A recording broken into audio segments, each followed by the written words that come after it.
मालेगाव शहरातील शिक्षण क्षेत्रातील अग्रगण्य प्रतिष्ठित मानली जाणारी मालेगाव एज्युकेशन सोसायटी म्हणजेच काकाणी शाळा या नावाने प्रसिद्ध असणाऱ्या संस्थेची सन 2024 ते 2029 या कालावधीच्या कार्यकारी मंडळाची निवडणूक एक अध्यक्ष, 2 उपाध्यक्ष, 1 सेक्रेटरी, 1 खजिनदार तर 11 कार्यकारी मंडळ सदस्य असे एकूण 16 पदासाठी ही निवडणूक होती।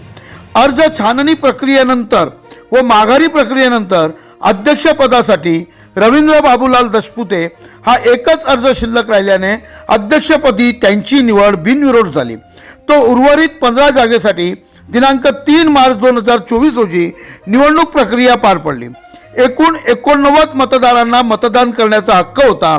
त्यापैकी 80 मतदारांनी आपला हक्क बजावला तर 9 मतदार गैरहजर होते। सदर निवडणुकीसाठी 2 पॅनल समोरासमोर होते। त्यात उपाध्यक्ष पदासाठी अमीन राजेंद्रभाई धनजीभाई यांना 45 मतं मिळाली, गुप्ता हरिप्रसाद कंतराज यांना 43 मतं मिळाली, मालू कमलचंद गणेश मल यांना 30 मतं मिळाली तर शर्मा निलेश कुमार मोहनलाल यांना 39 मतं मिळाली। अशा पद्धतीने 2 पदासाठी 4 उमेदवार 2 या पॅनलमधनं तर 2 त्या पॅनलमधनं होते। त्यापैकी अमीन राजेंद्रभाई धनजीभाई 45 मतं मिळाल्यामुळे ते विजयी झाले व गुप्ता हरिप्रसाद कंतराज यांना 43 मते मिळाल्यामुळे ते विजयी झाले। तर सेक्रेटरी पदासाठी 2 अर्ज होते।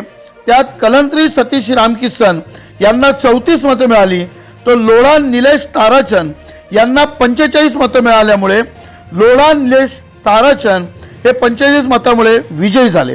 तर खजिनदार पदासाठी जैन विमलचंद मंगलचंद आणि सोनी रामनिवास मोहनलाल असे 2 उमेदवार होते। तर जैन विमलचंद मंगलचंद यांना 37 मते मिळाली तर सोनी रामनिवास मोहनलाल यांना 41 मते मिळाल्यामुळे ते विजयी झाले। आता राहिले कार्यकारी मंडळ। या कार्यकारी मंडळासाठी 11 लोकांची निवड होती। त्यात आगिवाल वल्लभ श्री किसन यांना मते मिळाली 40, काबरा संदीप सूर्यनारायण यांना मते मिळाली 37, ॲडव्होकेट कुलकर्णी विजय लक्ष्मण 46 मते, गगराणी निलेश बालकिसन 38 मते, डॉक्टर जाजू विजय बालकिसन यांना 47 मते, तापडे गोविंद कुमार कन्हैयालाल यांना 43 मते, तिसगे नरेंद्र एकनाथ यांना 31 मते, ॲडव्होकेट दातार प्रकाश विष्णू यांना 48 मते, पटेल भोगीलाल मोहनलाल यांना 29 मते तर पोपळे नितीन अरविंद यांना 49 मते ही सर्वाधिक मते होती।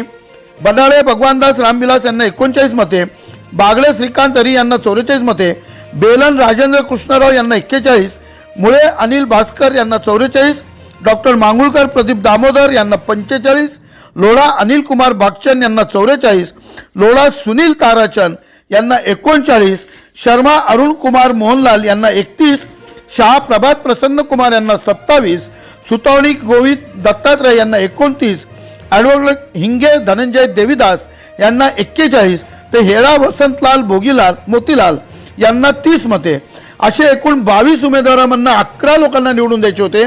त्यापैकी निवडून आलेले 11 उमेदवार खालीलप्रमाणे।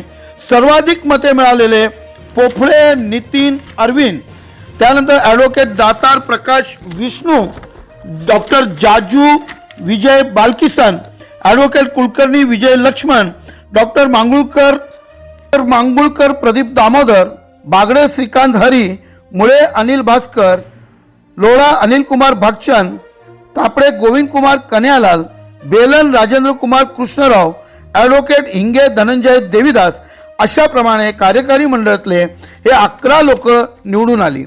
या निवडणुकीकडे मालेगाव वासियांचे लक्ष लागलेले होते। माजी विद्यार्थी, आजी विद्यार्थी सगळ्यांचे लक्ष याच्याकडे होते।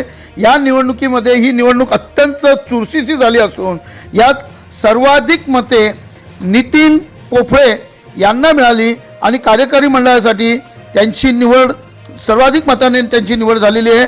त्यांना 49 सदर निवडणुकीसाठी निवडणूक निर्णय अधिकारी म्हणून भाऊसाहेब अहिरे यांनी काम बघितले। बघूया सविस्तर प्रबंधभूमी महाराष्ट्र न्यूजसाठी महाराष्ट्र न्यूज इन्चार्ज हरीश। ताज्या व महत्त्वाच्या बातम्या बघण्यासाठी प्ले स्टोअरवर जा, प्रबंधभूमी ॲप डाउनलोड करा व या धावपळीच्या जीवनात अपडेट रहा।